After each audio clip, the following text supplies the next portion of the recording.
నమస్తే, నా పేరు దుర్గా. ఈరోజు మన టాపిక్ అబద్ధాల మీద.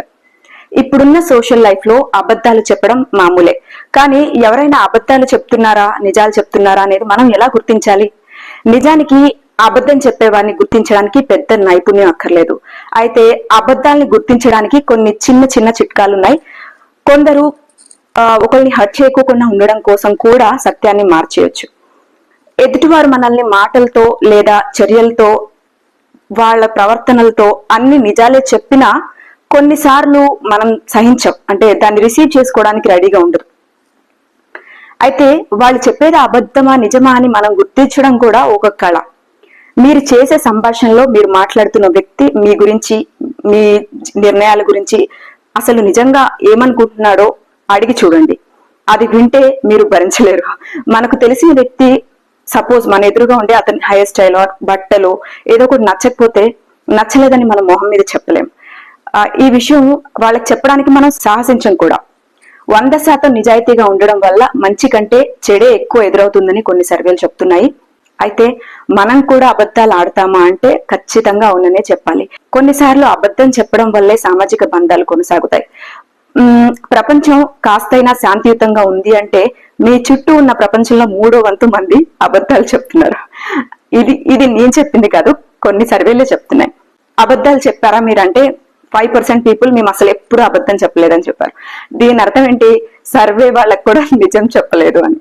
నిజానికి కోర్టులో జడ్జెస్ కన్నా, న్యాయమూర్తుల కన్నా ఖైదీలే అబద్ధాలు మెరుగ్గా గుర్తించగలుగుతారని కూడా ఆ సర్వే తేల్చింది.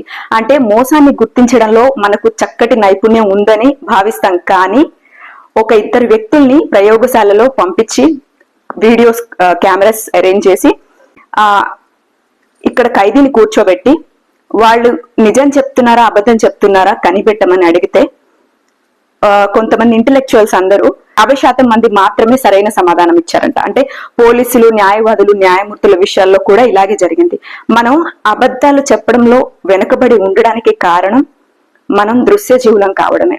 అంటే మనమంతా కళ్ళతో చూసిందే నిజమని భ్రమిస్తూ ఉంటాం. మన మెదడులో ప్రధాన భాగం కంటి నుంచి వచ్చిన దృశ్యాలను విశ్లేషిస్తుంది. ఈ సమాచారం పైనే మనం ఎక్కువ ఆధారపడుతూ ఉంటాం. నిజానికి కొన్ని సిగ్నల్స్ ద్వారా, ముఖ కవళికల ద్వారా, అంటే ఎక్స్ప్రెషన్స్ ద్వారా ఒక వ్యక్తి నిజం చెప్తున్నాడా అబద్ధం చెప్తున్నాడా అనేది కొంతవరకు తెలుసుకోవచ్చు. అబద్ధాలు చెప్పడంలో ఆరితేరిన వారికి ఈ విషయం బాగా అర్థమవుతుంది. అందుకే వారు ఈజీగా అబద్ధాన్ని కనిపెట్టగలుగుతారు. అయితే వాళ్లే అబద్ధాలు చెప్తుంటే కనిపెట్టడం కొంచెం కష్టం అంట. కానీ అబద్ధాలు చెప్పేవాళ్ళు సాధారణంగా చాలా తక్కువ మాట్లాడుతుంటారు. మన ప్రశ్నలకు కాస్త టైం తీసుకుని ఆన్సర్ చేస్తారు. మోసం చేయడం ప్రతి చోట ఉంది. అయితే చిన్న చిన్న అబద్ధాల మాటలు అటుంచితే మోసం చేసే ఉద్దేశం ఉన్నవారిని గుర్తుపట్టి మీరు జాగ్రత్తగా ఉండకపోతే చాలా నష్టం జరుగుతుంది. నివారణ కంటే నిరోధన ఉత్తమం అంటారు. అంటే prevention is better than cure.